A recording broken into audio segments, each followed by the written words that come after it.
وہ ساری چیزیں اس میں آ گئی، سارے علوم اس میں آ گئے۔ فرمایا سب سے بہتر وہ بندہ ہے جس نے قرآن پڑھا اور قرآن پڑھایا۔ اب آئیں اس بندے کا لنک اس پوری گفتگو کے ساتھ کرتے ہیں جس کا میں نے کہا کہ سرکار غوث پاک کے موضوع پہ گفتگو کرنی۔ یہ جو حضور نے فرمایا سب سے بہتر وہ ہے جس کے اندر یہ دو خوبیاں پائی جائیں۔ خدا کی عزت کی قسم، سرکار غوث پاک کی زندگی کا مطالعہ کر لیں۔ آپ کی زندگی گزر ہوئی ہے 80 سال سے زائد، کسی نے لکھا 88 سال، کسی نے لکھا 91 سال، جتنی بھی آپ کی عمر ہے آپ کی ساری زندگی کا مطالعہ کریں تو غوث پاک کی ساری زندگی اس حدیث پاک کا مصداق نظر آتی ہے۔ کیسے؟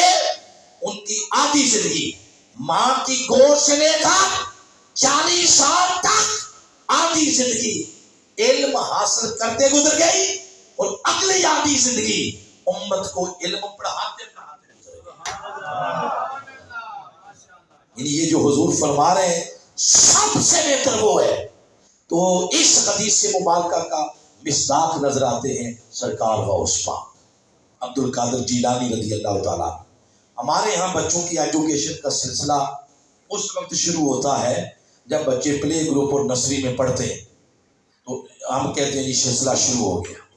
مگر سرکار غوث پاک کے بارے میں آتا ہے جب آپ پیدا ہوئے تو جو ان کی ماں اور ان کے باپ کے پاس علم، زہد، ورع، تقویٰ، اخلاص، للہیت، جو چیزیں ان والدین کے اندر تھیں، جب سرکار غوث پاک پیدا ہوئے موروثی طریقے کے مطابق وہ ساری چیزیں جو والدین کے اندر تھی اللہ پاک نے سرکار غوث پاک کے اندر منتقل کر دی۔ ابتدائی تعلیم آپ نے جیلان میں حاصل کی۔ جیلان آپ کا جو آپ کا اپنا علاقہ ہے، وہ تعلیم حاصل کرنے کے بعد چلانے کی غرض سے آپ جنگل جا رہے تھے، رستے میں ایک بیل جو آپ کے قریب ساتھ ساتھ چل رہا تھا، اس نے انسانی آواز میں سرکار غوث پاک کو کہا کہ عبد القادر، مال مویشی چرانے کے لیے اللہ نے تمہیں پیدا نہیں کیا۔ اتنا کہا۔ اس کا مطلب یہ تھا کہ جس معاشرے میں آپ کو بھیجا گیا ہے یہاں جہالت کی وجہ سے سارے مال مویشی بن گئے، لوگوں کی رہنمائی کرو۔ اب گھر آئے، امی جان سے کہا کہ میں جانا چاہتا ہوں بغداد اعلیٰ تعلیم کے لیے۔ اس وقت اعلیٰ تعلیم کا گڑھ تھا پلا یہ جو بغداد، حتیٰ کہ غیر مسلم بھی آتے تھے مسلمانوں کے پاس پڑھنے کے، یہ گھر تھا ہر علم کا۔ اس دور کے جو مروجہ علوم تھے، اس دور کی جو میڈیکل تھی، اس دور کی جو بھی ٹیکنالوجی تھی، یا قرآن ہے، حدیث ہے، معنی، بیان، فلسفہ جو بھی ہے، تو اس کا گھر تھا بغداد۔ آپ نے اجازت مانگی، ماں نے پتہ کیا کہا؟ ماں نے فرمایا بیٹا عمر ہے میری 78 سال، جس عمر میں آپ مجھ سے اجازت مانگ رہے ہیں تو مجھے ضرورت ہے آپ کی، میں بوڑھی ہوں، مجھے ضرورت ہے، لیکن بیٹا اس پورے ماحول کو دیکھ کر یہ پتہ چلتا ہے کہ میری نسبت آپ کی ضرورت دین مصطفیٰ کو زیادہ ہے۔ بیٹا میں اپنا حق آج سے معاف کرتی ہوں اور نانا کے دین اسلام کے لیے آپ کو وقف کرتی ہوں۔ پھر جب گھر سے نکلے تو ماں نے پھر ایک اور جملہ بولا، اب یہ جن کی اولادیں ہیں وہ یہ سمجھیں گے۔ ماں نے یہ کہا بیٹا یوں لگتا ہے میری اور آپ کی ملاقات اب دنیا میں نہیں ہوگی، یوں لگتا ہے کہ قیامت کے دن ہوگی۔ اب یہ جذباتی منظر بھی غوث پاک سرکار کے پاؤں کی بیڑیاں نہیں بن سکتا۔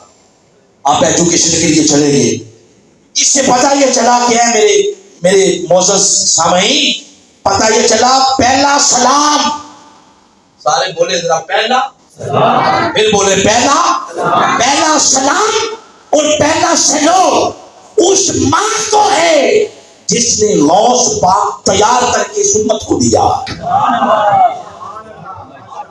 چلے گئے، راستے میں پھر وہ واقعہ آیا، وہ ڈاکوں اور چوروں والا وہ واقعہ آپ نے سنا ہوگا، ہم اس سے آگے چلتے ہیں۔ ہمارا موضوع علم ہے۔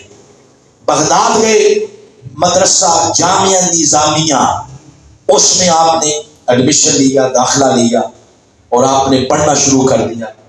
40 سال کی عمر تک سرکار غوث پاک پڑھتے اور 16 علوم آپ کو دسترس تھی، 16 علوم پر۔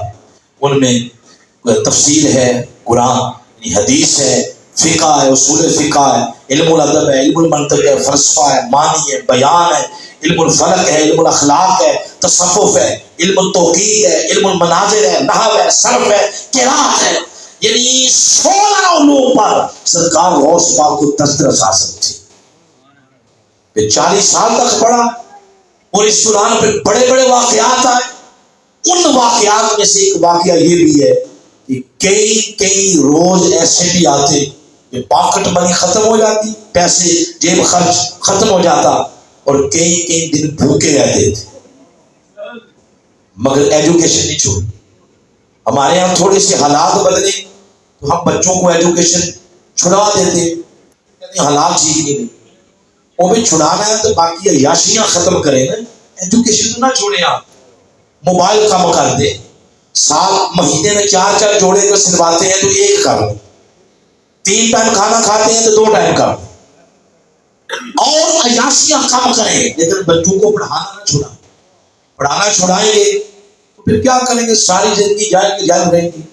پھر آپ نے نہیں کوئی زمین کا ٹکڑا بھیج کے یونان بھیج دیں گے، امریکہ بھیج دیں گے، ادھر جا کے انہیں کون سا پرائم منسٹر لگنا ہے، ادھر بھی جا کے انہوں نے محنت مزدوری کر دی، کیا کرنا انہوں نے؟ ساری زندگی بیچارے اس لطف سے محروم رہیں گے جو ایک اچھا انسان جس لطف کو انجوائے کرتا ہے۔ پڑھائیں بچوں کو تو سرکار ہو، اگر کوئی ایسے حالات آ جائے تو باقی عیاشیاں ختم کریں، لیکن بچوں کی ایجوکیشن پہ آنچ نہ آنے۔ غوث پاک ایسے دل میں آئے کہ جیب سے خرچ ختم ہو گیا۔ ایک دن آپ بازار جا رہے تھے اور 2-4 ٹائم کھانا نہیں کھایا، ایک بندہ کھانا کھا رہا ہے، آپ نے جو ہی اس کی طرف دیکھا تو اس نے دعوت دی، اس نے کہا کھانا کھانا ہے تو آپ بھی آ جائیں، وہ آپ بیٹھ گئے۔ جو ہی شروع کیا تو اس نے ساتھ ہی پوچھ لیا، اچھا جوان آپ کہاں سے ہیں اور نام کیا آپ کا؟ تو آپ نے فرمایا نام ہے میرا عبد القادر اور میں جیلان سے۔ وہی اس نے یہ 2 چیزیں سنی کہ عبد القادر ہے اور جیلان سے ہے، اس نے فوراً ہاتھ روک لی اور ہاتھ روک کے کہتا کہ عبد القادر جیلان سے، مہینہ ہو گیا آپ کو ڈھونڈتے ہوئے۔ پوچھا کیوں؟ اس نے کہا میں جیلان سے آیا ہوں تو آپ کی فیملی نے آپ کے لیے جیب خرچ دیا تھا، تو آپ کو میں نے دیکھا ہوا تو نہیں ہے، ڈھونڈتا رہا ہوں، ملے نہیں آپ۔ آج ایسا ہوا کہ آج میرے اپنے پیسے بھی ختم ہو گئے، بھوک لگی ہوئی تھی، اور یہ جو کھانا ہم کھا رہے ہیں دونوں، یہ میرے پیسوں کا نہیں ہے، یہ آپ کے پیسوں۔ فرمایا اچھا یہ کھانا بھی تیرا اور یہ جو میرے پیسے ابھی تیری جیب میں ہیں وہ بھی تیرے۔ نوجوان ساتھیوں، یہ واقعہ آپ کی ہاسٹل لائف کا ہے۔ ہاسٹل لائف میں ہمارے بچے یہ سمجھتے ہیں کہ ہم مادر پدر آزاد ہو گئے، جو من میں آئے کریں، موج میلہ مستی کریں، اور رات 2 بجے سوئیں، 3 بجے سوئیں، پڑھیں نہ پڑھیں، نماز پڑھیں نہ پڑھیں، جو مرضی کریں۔ آگے بڑی زندگی پڑی ہے سنورنے کی، مگر غوث پاک عبد القادر جیلانی، یہ ان کی ہاسٹل لائف کا واقعہ، اس لائف کے اندر بھی دکھی، کمزور، مصیبت میں مبتلا لوگ، ان کے چہروں پر مسکراہٹ بکھیرنا، یہ سیدنا عبد القادر جیلانی کا بہترین مشغلہ تھا۔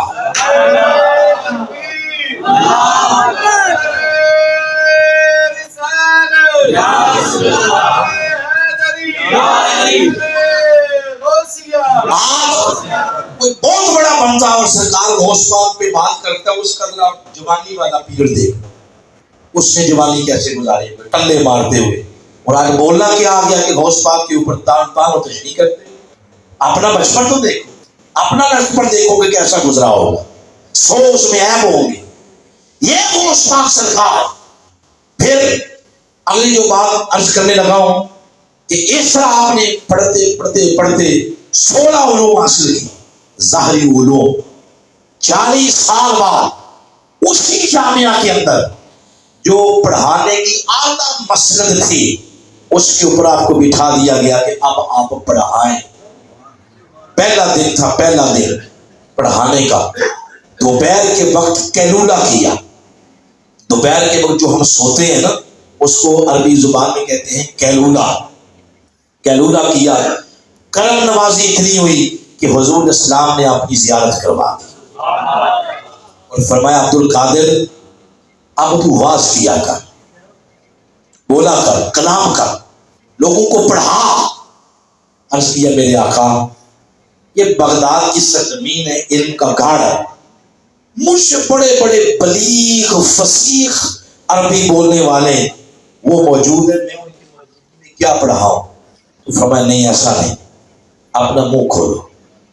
منہ کھولا تو 7 بار حضور علیہ السلام نے اپنا لعاب دہن سرکار غوث پاک کے منہ میں ڈالا.